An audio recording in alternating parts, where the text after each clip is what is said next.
So the funny thing is 2020 is going to eclipse 2019 as expected.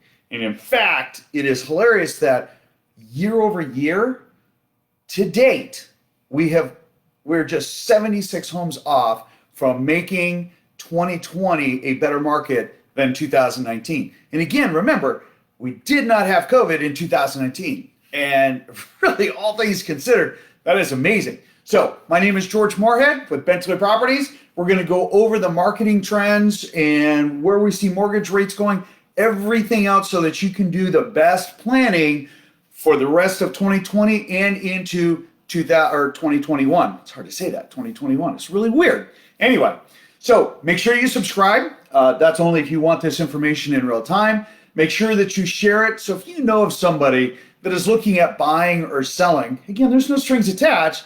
Make sure that you share this link so that they can get this information also, because we always want our friends to make good business decisions, right? All right. So I am in a remote location. I am out fishing, and so I'm stuck in the relegation of a basement. We've got, hopefully Marie will change my background, and so it won't be green.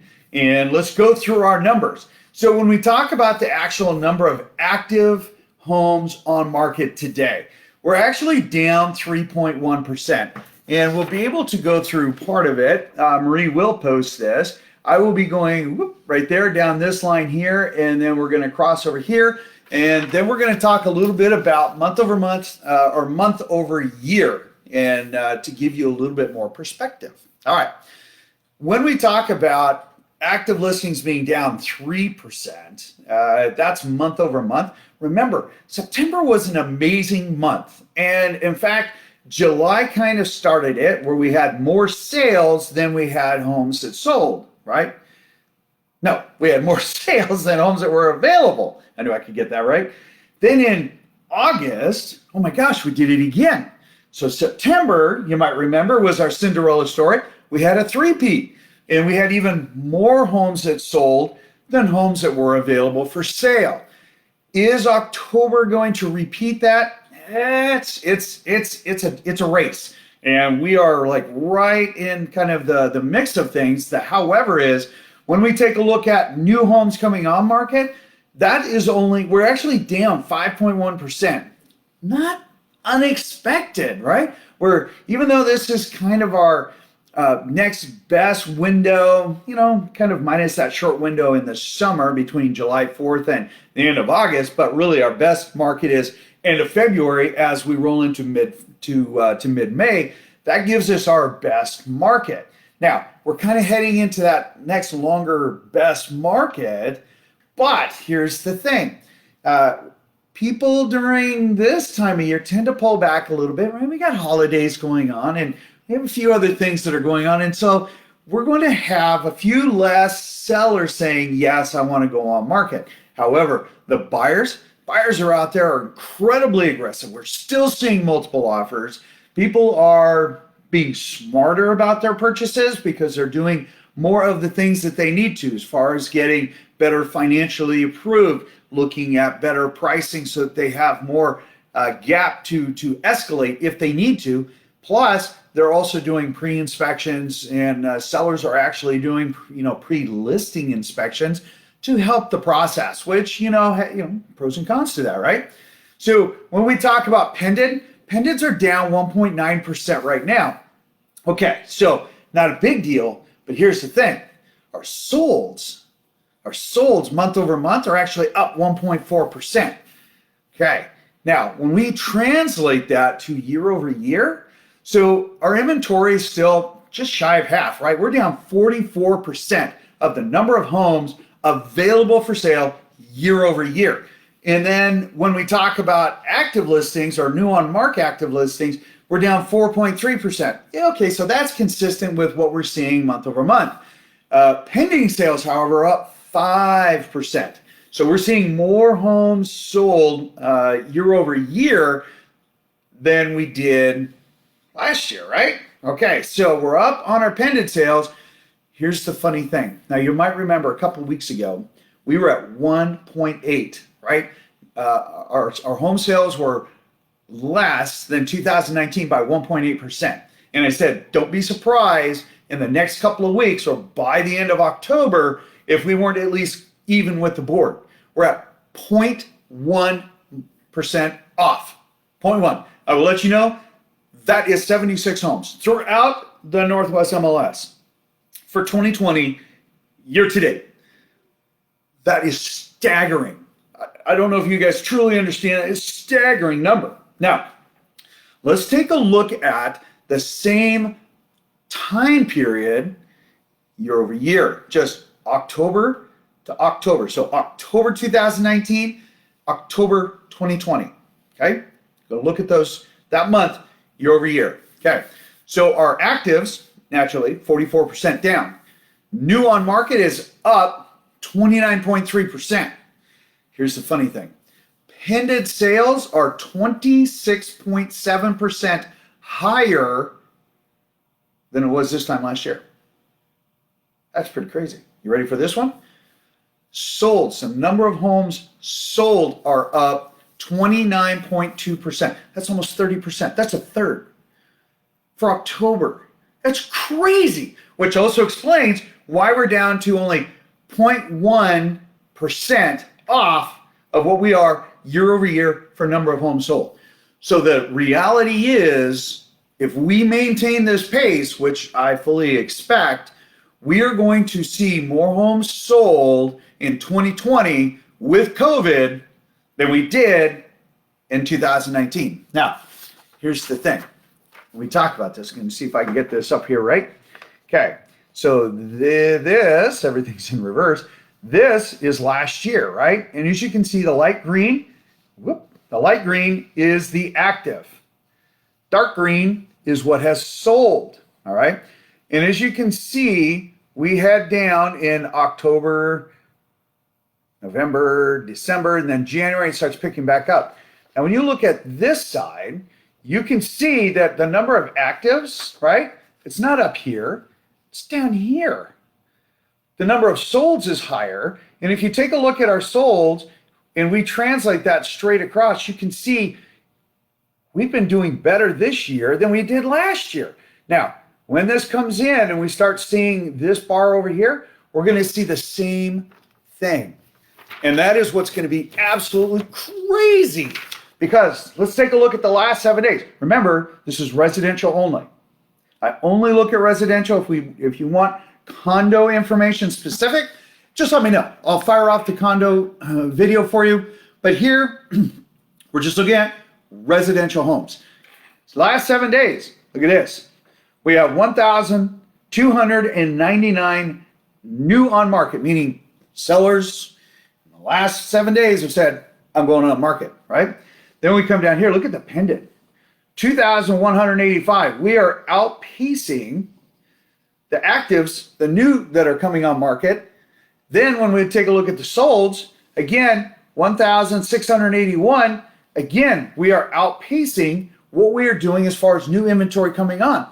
So in other words, if our bucket, right, which is the Northwest MLS, and all the agents are putting it in there, and our level is here, we keep dropping down, we keep dropping down, we keep dropping down on this bucket. Even though more water is coming into it, we still are draining it faster than the water that is coming in. And that is what is also creating such a crazy buyer's market. It isn't almost like it was in 2017. It is what it was like in 2017. But here's the thing, in 2017, our market was crazy, crazy, crazy all the way through December. In fact, December 2017 was a record setter, which this year, maintaining this pace, we will have a repeat of 2017, which again is just awesome. All right, but here's something really important. Look at this number right there. Price reductions, 515. Okay, so remember, and this is a message to the sellers out there. Remember when I said, listen, buyers are smart. Buyers are super, super smart. They will not overpay for a home to a degree. If it is well priced, you're going to get multiple offers coming in within the first 7 to 10 days. That is also your premium market time. Absolutely premium market time. Because remember, your first impression is your list price. First impression is your list price. And they will look at that and they will give you a thumbs up or a thumbs down based on that. Sometimes they'll go forward and they'll look at your pictures, and sometimes they won't, because they're going to look at it because they know they've been doing their homework, because they know that in order for them to make a good business decision, they got to be on top of that, right? So understand, if you're going to move forward with getting your home on market, do not become one of those statistics, because here's the thing.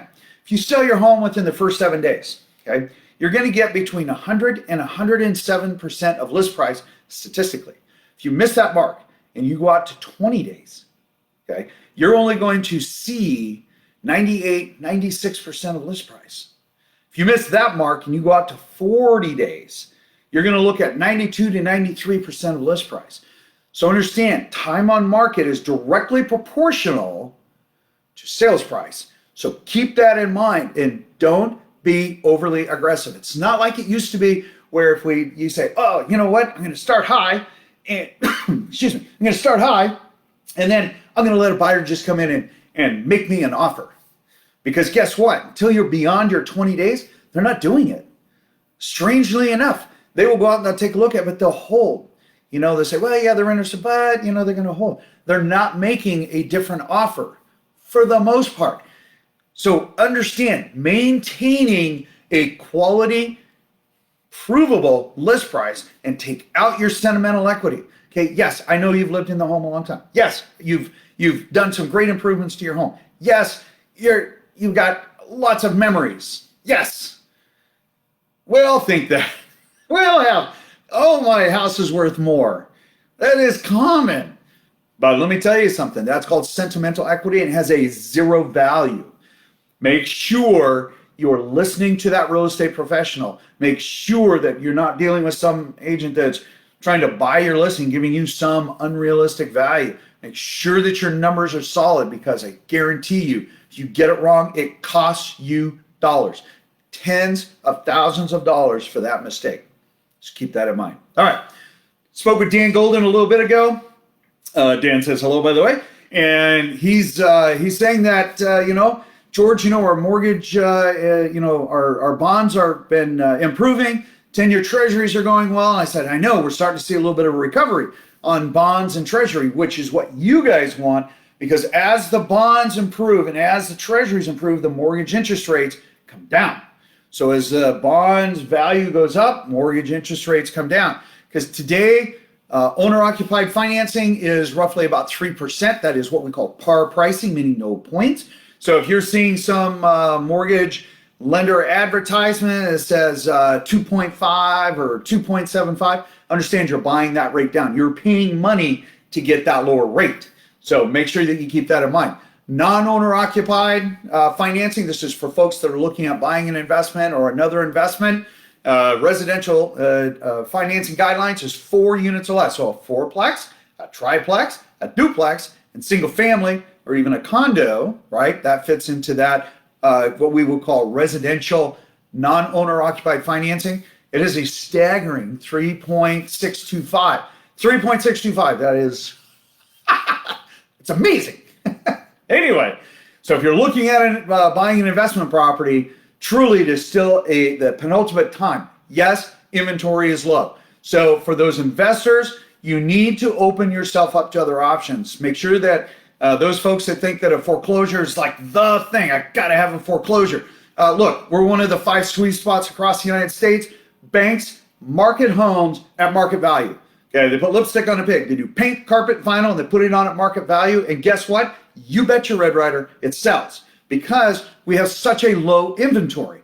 So if those people that say, I'm only looking for foreclosures, look, you need to put that by the wayside. That is not a good investment right now as far as value. There are other means of getting better values, including off-market homes or fixers or other options. If you have questions, ask us. I'm not going to delve into it. Just post a question. Hey, what are those better options? We can respond back to you. And then make sure that you're really looking, or that the agent that you're working with is getting you those really hard to find homes. Yes, it takes a team to do that. Yes, we have a team. So if you need help, reach out to us. Now, with that, 76 homes year over year is what we are down from 2019. That is nothing for us to make up. Yes, the rest of 2020 is going to continue at this pace. We will see if we take, kind of the second week in December. Are we going to start to slow down? Or are we just going to push all the way through? Which I have a sneaking hunch we are. 2021, we will pick up probably about mid to late February. And depending on how the presidential race goes, our market could continue to take off, or we're going to see quite a bit of pullback. Okay, so that's what to expect. I think the spring market, or what we call Q1, part of Q2, but mostly Q1, I think is going to continue at a very good pace. Depending on the election, we're going to see what happens after that. So with that, again, my name is George Moorhead. I hope you have an absolutely fabulous day. I'm going back out fishing since we're killing it out here and have a good time. Yes, I do catch and release. Yes, I do fly fishing. And if you're interested, hey, hit us up so we can all go fly fishing together. Anyway, in the meantime, have a beautiful day, and I'll talk to you later. Thanks.